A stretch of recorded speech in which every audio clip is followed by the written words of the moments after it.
I played a ton of great games this year. Some were better than others, and I wanted to revisit a few of the games that maybe I hadn't played in a while.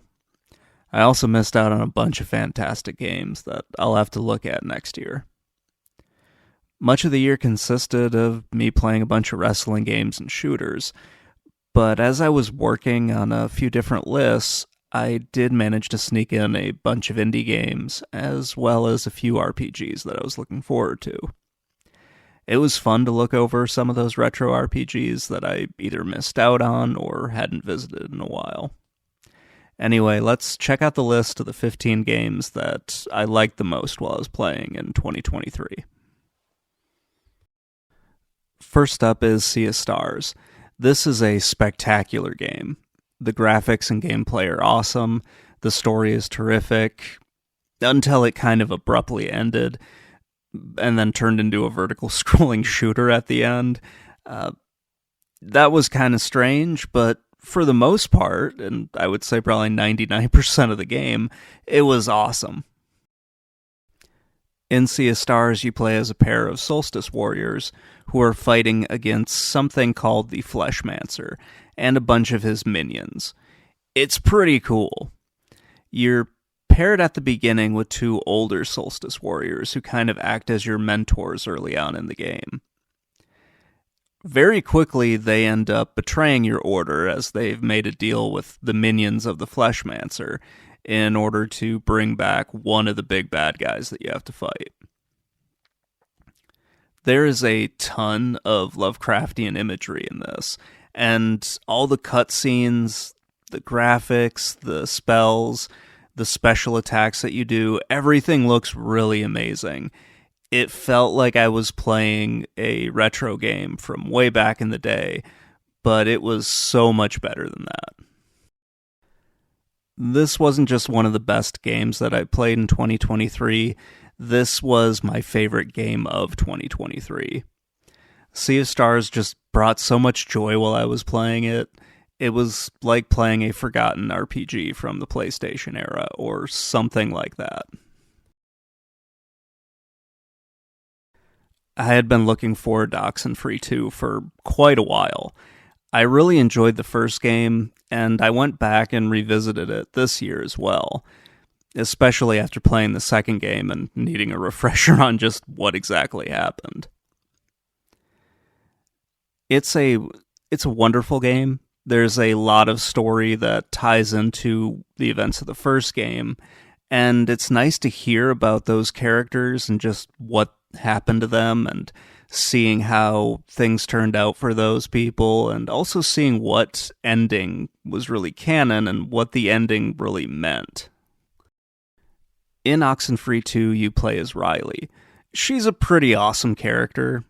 You learn a lot about her throughout the game. Her pregnancy kind of comes out of nowhere, or at least it seemed to for me when I first played it. There was quite a bit of story that I missed in this game, because they tried to encourage you to explore the environment, and I didn't do that all that often as I was just following the main game. So that's probably my biggest issue with this, is you miss some stuff by not fully exploring the world. This is one of the better games that I played this year. I like the first one a little bit more, but Oxenfree 2 offers more opportunities to really explore the game, and also there are more puzzles in it as well. Killer Frequency is a game that kind of snuck up on me this year. I vaguely remember hearing about it last year, but I'm not totally sure. There were a few games that happened like this where I kind of remembered hearing about them, but I didn't really remember it fully. Anyway, this game takes place in a small-town radio station, and you play as a DJ who left a job at a bigger city radio station to come and work at this small-town one. You learn a lot about the town through the main character, and it sets up this nice fish-out-of-water thing where he doesn't know all of the lore in the town, so it gets explained to him, and it doesn't sound really annoying or anything like that. It kind of feels like you're playing some kind of a forgotten 90s, like late 80s, early 90s horror movie. There is a little bit of stuff in here that might remind you of Scream, but it reminds me of just a bunch of movies from really like the late 80s where you have an employee that goes crazy or something like that and turns out to be a killer. That's where my mind went when I was playing this. It also feels a little bit like the urban legend movies, where you have this character called the Whistling Man who kind of gets co-opted by the killers in this as they try to right a wrong that had happened in this town, another murder that had been covered up. It's a great game. The only thing I have against it is kind of that lack of danger to some of the horror in it. Now we've got a game that appeared on several lists that I've made this year, and that's Dredge. It is one of the best indie horror games that I've played in a while, and it's pretty unique because it's an indie horror fishing game. You might not have thought about that if you were making your own video game, but it works out pretty cool. In Dredge, you play as a fisherman who gets shipwrecked on an island. The island's mayor gives you a ship, and you travel around the archipelago, fishing and learning more about the people who call these islands home. As you play through it, just more mysteries of this island get revealed to you, and you figure out exactly what's going on. You can also upgrade your ship to get more fish and get better equipment as you go along. And it's revealed that this is more of like a psychological game where your character has done something pretty crappy and you need to kind of deal with that. There's a lot of Lovecraft in this game as well, mostly because you're in a fishing game, so you've run into a lot of horrors and that sort of thing. It was a really fun game to play, and it's a mix of genres that I wouldn't have thought to put together. However, using kind of a Lovecraftian setting, it ties everything together amazingly. You collect a lot of creepy fish, and it's just a lot of fun. Now we get into a bunch of the retro games with Final Fantasy VI. This is my favorite of the Final Fantasy series. I also like 7 an awful lot, but this is the one that I like just a little bit better. It's a fantastic game to revisit and kind of see what I've forgotten in the game or what I've missed over time. Just because I've played this quite a few times, but I usually let a few years go by before I actually give it a shot. Like many of the Final Fantasy games, you start with one goal and a clearly defined enemy, only for things to get turned on you, and a new, more powerful enemy kind of reveals itself. There is so much more to this game than I can really fit in here, and there's a ton of character development that goes on, a bunch of really great characters, one of the best enemies in the series in my opinion, and there's just a lot of really terrific gameplay. If you like turn-based RPGs, this is one of the better ones.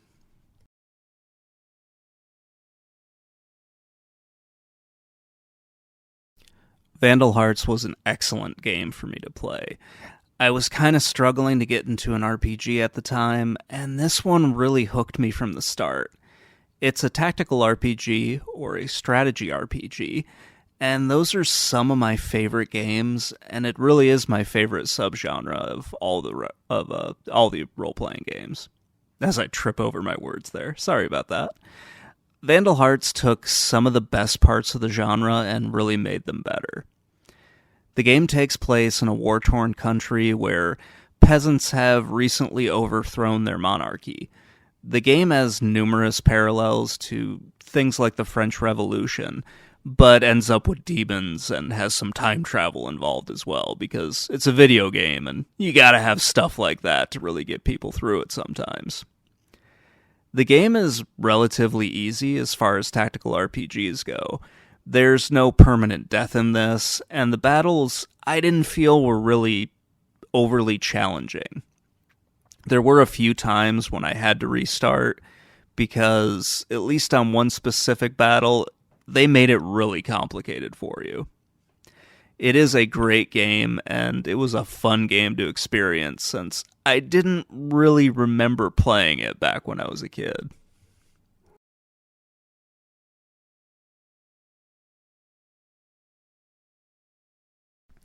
Tactics Ogre is one of my favorite games of all time. There are some similarities between this game's plot and the breakup of Yugoslavia. There are a bunch of other examples of ethnic conflict as well, but I feel that the war in the Balkans is a little bit closer to the way this game is set up. I will try to keep this short because I really love Tactics Ogre and I could probably go on for way too long talking about it. In this game, you play as Denim, or whatever you want to call him, and you start the game by fighting to free your people from occupation, but the plot changes depending on the choices that you make throughout the game. The ending is also varies depending on who you are able to keep alive in it. It is one of my favorite games, and it's a game I played an awful lot in the 90s. It took me a few years to beat it, but learning how to play the game was a ton of fun. I have some very fond memories of playing Jade Cocoon. This is one of the games I rented back in the 90s, and it was one of the few rentals I remember actually beating before returning it. It was a wonderful game that has some similarities to Pokemon and also Princess Mononoke. In this game, you play as a member of an isolated village that's surrounded by this forest, and there's also a magical barrier that, in theory, is supposed to keep demons from coming in and killing everybody. It is alluded to that there are other villages in this world, but you don't really go and see them, and the lore of the game isn't presented to you. You kind of have to go out of your way to find it. Your character is the village's cocoon master. They're the person who is allowed to pass through the magical barrier and enter the forests. They also capture the little minions in the world, and they can also combine them together. It's a pretty cool idea for a game, and there are a lot of parallels to Pokemon. The gameplay is very similar, but in this one, you can actually fight on your own and kill the minions yourself. You don't necessarily need to use your monsters that you've made. I wouldn't necessarily call it a clone of Pokemon. It just happened to be released around the same time as Pokemania started, and it does get lumped into several other games that happen to use this same mechanic of going around and capturing monsters and having them fight for you. This is one of my favorite RPGs on the PS1, just because I got hooked by the story, and the gameplay was familiar enough to me that I wanted to keep playing it. I wish the game's lore was more front and center, but yeah, that's just the way this one is. When you play Jade Cocoon 2, or whenever I go through that game at some point, that one fixed a lot of the problems that I had with this game, but I really love Jade Cocoon. Thousand Arms is kind of an interesting RPG where they threw in a dating simulator that isn't necessarily important to the game, but it can be if you really want it to be. There's a lot of really quirky humor in the game, and it's a lot of fun. You play as a blacksmith who can imbue swords with different elemental powers.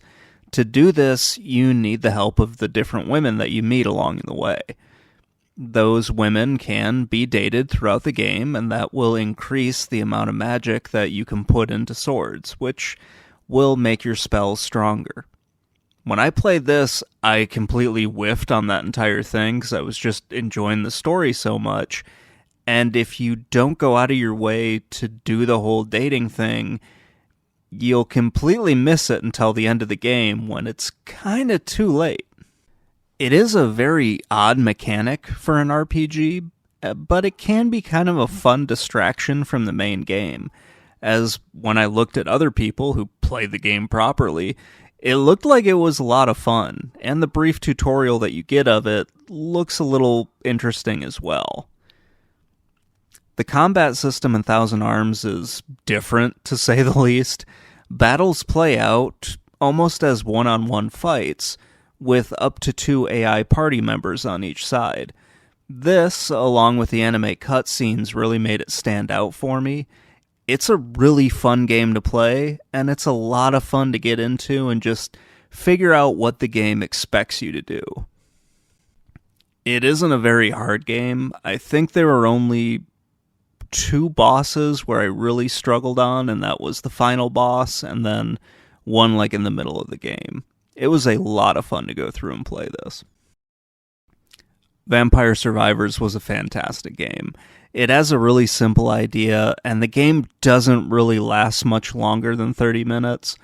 It feels like it could fit into the Castlevania series with its power-up system and the characters that you kind of find and play as throughout the game. In this game, you're exploring a few different levels and gathering power-ups. You start with one weapon, and as your characters level up, you'll get more weapons and collect more power-ups for those weapons. You can also unlock new levels and unlock new characters as you play the game. I found this game to be really relaxing, actually. I'm unsure if that's what the developers were really going for, but when I kind of get frustrated with one of the other games, I would just pop this in and have a good time for about an hour or so. It was a lot of fun to play this, and it was a really interesting idea for a video game.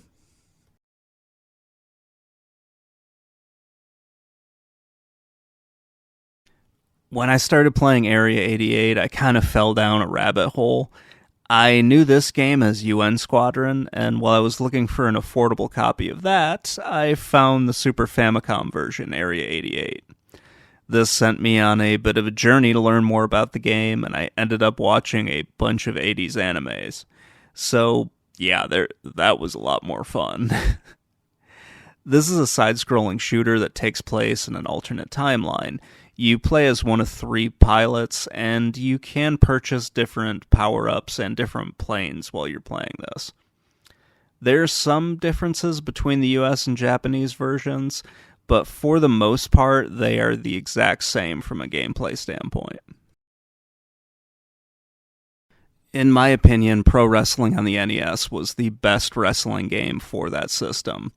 I like it a little bit more than Tecmo World Wrestling. It has a great roster and really awesome controls. Pro Wrestling is much better than most of the wrestling games on the NES. It is more of a simulation of pro wrestling as opposed to like an arcade experience or something along those lines. And it has a lot more depth to it than some of the WWF licensed games, and is really only rivaled by Tecmo World Wrestling. I like Pro Wrestling a bit more, which is why it made the list and Tecmo World Wrestling didn't. This is one of the games that I missed out on when I was a kid, and I went back to play it this year as I went through just all of the wrestling games on the NES. And yeah, I found this one to be my favorite out of all the Nintendo games. It was a really fun game to play, and honestly, it's a really fun game to keep going back to every once in a while. I liked this game an awful lot. Hammerlock Wrestling was my favorite wrestling game on the Super Nintendo. It has some problems, but I didn't think that they were really all that bad, and once you get used to its visual style, you'll find a terrific wrestling game. It isn't the best wrestling game on the system, but it's my favorite out of all the Super Nintendo wrestling games I played this year.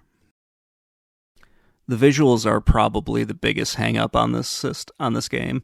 2/3 of the screen are dedicated to cutscenes of the wrestlers and sometimes the audience. When you do a move, it'll be shown on one of these screens, and sometimes the cutscene will take up the bottom 2/3 or the top 2/3. I can see how that would be a little annoying, but for me, it just kind of added to the game where it's showing you, okay, this is what's happening in the ring, because you don't quite get that detail with the character sprites in really any of the wrestling games on the Super Nintendo. But these cutscenes really made this one stand out, and I think it stood out in a good way. Really, I just enjoyed this one a lot more than the others. Sometimes you're just in the mood to play something really frickin' weird. And for me, that was the first Tojam Roll. It is a very strange and quirky game, but it's a lot of fun. At least I really enjoy playing it. This is an adventure game where you're trying to find pieces of a spaceship. These pieces are spread out across a version of Earth, and it kind of made me wonder what aliens might think about Earth when they come down to see it, and just view it through their own lens of what they believe normal to be, and how they think of all of us as we're just kind of wandering around trying to live our lives. I played this game an awful lot with several of my friends when I was growing up.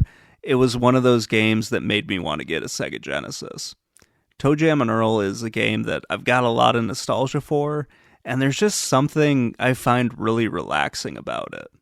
And I'm also glad the series got to come back with Back in the Groove.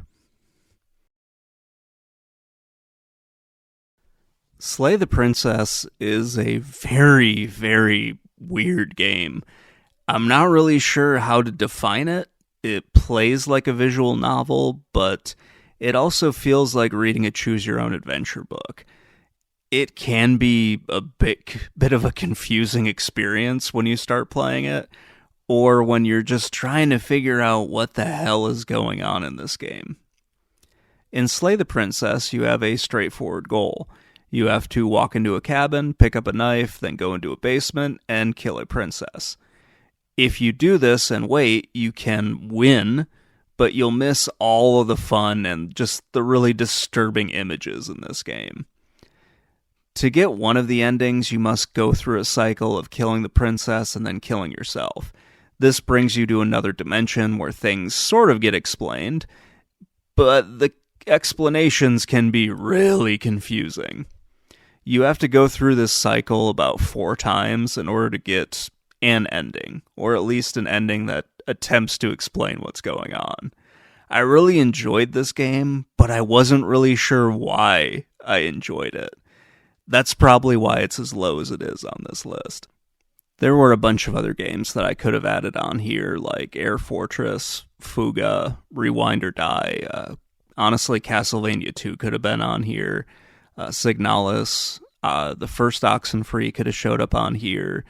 Doom 2, XCOM Terror from the Deep, even Kung Fu Heroes and Heavy Barrel could have ended up on here. There were a lot of games that I missed out on, but I think these 15 that I just talked about are really my favorite ones that I played this year. I didn't get to all of the retro RPGs that I wanted to play this year either. I had initially planned to play Wizardry, Breath of Fire 2, and Suikoden, to name a few, and I'll try to get to some of those next year. Here's a list of the ones that I want to attempt to get to, and that's, Suikoden, Breath of Fire 2, Ogre Battle 64, Paper Mario, Threads of Fate, Shining Force 2, Final Fantasy 7, and Dragon Quest 8. I have no idea if I'm going to get to all of those, but I'm going to give it a shot. I don't really want to make any promises that I will be playing these games, because when I tried to do that at the beginning of last year, everything just kind of fell apart as I was trying to get into stuff and just couldn't quite get to it.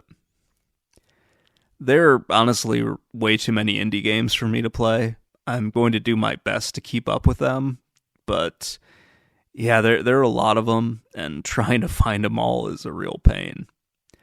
I'll also try to get to some of the kind of bigger games, the ones that have a bigger publisher as well, because I still want to get to Dragon Quest Monsters, The Dark Prince. I have a version of Brigadine on the Switch I want to get to, and then I have to get to Cosmic Star Heroine and Ultra Kaiju Monster Rancher. There's a bunch of stuff I want to get to for next year, and we'll see if I'm able to actually pull it all off. I'm looking forward to seeing what 2024 has to play. And yeah, I've also got to go through a whole bunch of books too. I'm really grateful that so many of you have decided to follow me as I fumble along through this. I'll try to improve just as I go through, but we'll see. Just as life comes at me, maybe something weird happens. Anyway, I'll talk to you all later. Bye.